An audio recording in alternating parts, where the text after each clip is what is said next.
বন্ধুরা, ছাদ বাগানে ছোট্ট একটা চাল কুমড়া হয়েছিল, পেরে এনে ছুলে এরকম স্লাইস করে কেটে নিয়েছি।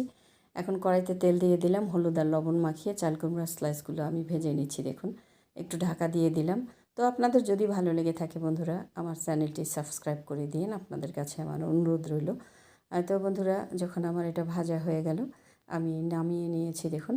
আর ওই তেলে তার একটু তেল অ্যাড করেছি এবং পেঁয়াজ বাটা দিয়ে দিলাম এখানে বাটা জিরা, হলুদ গুঁড়া, তারপরে বাটা মরিচ এবং স্বাদ মতো লবণ, আর একদম মিহি করে রেখেছি টমেটো, সেটা দিয়ে একটু পানি অ্যাড করে আমি কষিয়ে নিয়েছি।